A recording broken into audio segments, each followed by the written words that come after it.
नमस्कार, सॅडरी न्यूज नेटवर्कमध्ये आपले स्वागत आहे. मी तपस्वी शर्मा. आमच्या चॅनलला लाईक करून सबस्क्राईब करण्यास विसरू नका. तर बघूयात आजच्या घडामोडी. शिल्पा संदीप जगताप सासवड नगरपालिकेच्या निवडणुकीमधून प्रभाग क्रमांक 10 मधून निवडून आलेली आहे. मी आज माझे प्रश्न मांडून मीटिंग मधूनच आलेली आहे जस्ट आता. तर त्याच्यावर काही कारवाई होत नाहीये. मागच्या महिन्यामध्ये 16 तारखेला मी एनओसी साठी अर्ज केला होता. तर अजून 16 तारीख आली, आता 1 महिना होत आला, पण त्याच्यावर काही मला एनओसी मिळत नाहीये. सोपाननगरमध्ये 4 भाग आहेत.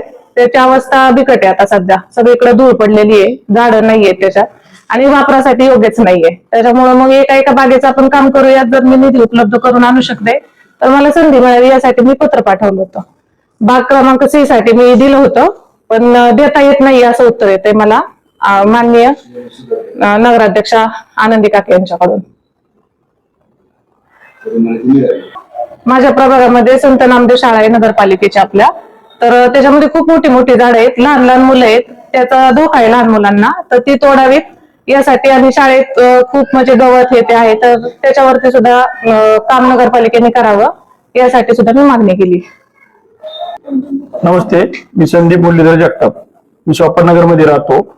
नगरपालिकेला आतापर्यंत 10 वेळा पत्र दिलेली आहेत. तर नगरपालिका कशाकडे लक्ष देत नाहीये.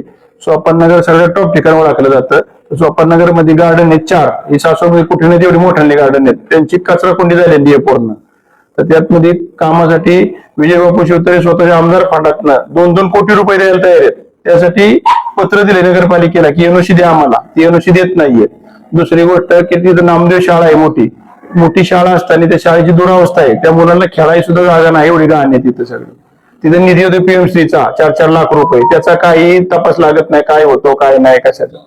दुसरी गोष्ट, पाण्याच्या 2-2 टाके सोपाननगर मध्ये. नागरिकांना 3 दिवसांनी पाणी येतं. त्या पाण्याची लाईन आहे ते सिमेंटची, ती 10 ठिकाणी फुटलेली आहे. लोकांच्या घरापर्यंत पाणी पोहोचत नाही. टँकर आहे नगरपालिकेला, एकच टँकर आहे. त्याला फोन केला तर तो आधी सांगतो 35 खेपा आहेत, मला 40 खेपा आहेत. ते पाणी पिणाऱ्यांनी कधी पाणी प्यायचं, त्याला कधी मिळायचं पाणी. दुसरी गोष्ट की पाण्याच्या लाईन साठी अर्ज केला होता. पाण्याची लाईन टाकलेली आहे, जुनी कॉन्ट्रॅक्टर 15 वर्षाची जुनी, ते झाड कातडीचे झालेले आहेत. 15 दिवस झाले लाईन टाकून ठेवली, जोडणी वाचून राहिली. नगरपालिकेला पत्र दिलं, सगळं दिलं, काही होत नाहीये. त्यामुळं या सगळ्यांच्या जुनी आहेत ती सगळी काढून टाकली पाहिजेत. कोणी काम नाही केलं तेव्हा कारवाई झाली पाहिजे. सासवड नगरपालिकेत भीती तयार झाली पाहिजे की बाबा काम नाही केलं, चुकीचं केलं तर काहीतरी आपल्याला शासन होईल. ह्यांची बिलं ठाकवली पाहिजे, काढली नाही पाहिजेत. नगरपालिका काय झालं की काय म्हणते की आमच्याकडे निधी नाही, आणि निधी नाही ते येणाऱ्या लोकांचा पैसा जातो कुठं? 100 कोटी रुपये ते जातात कुठं? त्यामुळे या सगळ्याचा विचार केला पाहिजे. जे सत्ताधारी आहेत त्यांनी कुठं अडवलं नाही पाहिजे. आमदार फंडातनं पैसे येऊ, शिवसेनेकडून येऊ नाही तर काँग्रेसकडून येऊ, आपल्याला प्रगतीशी मतलब आहे सासवडच्या. त्या लक्ष दिलं पाहिजे, काही प्रगती झाली पाहिजे. इथं राजकारण आणलं पाहिजे. सासवड सुधारायचे का फक्त राजकारण करत बसायचे, हे सगळ्या नागरिकांना कळलं पाहिजे. आता हडकोतलीच लाईन आहे, सोपाननगरची टाकीला जाणारी लाईन आहे, 15 दिवस झालं लाईन करून ठेवली आहे आणि ती जोडली नाहीये. 4 दिवसापूर्वी नगरपालिका पत्र दिलं नाही. पत्र देऊन नगरपालिका कशावर हालचाल करत नाहीये. शिवला विचारलं तर शिव काय म्हणतो की मला अधिकार नाही. तर मग अधिकार तरी कोणाला आहेत? कामं कशी होणार सासवडची?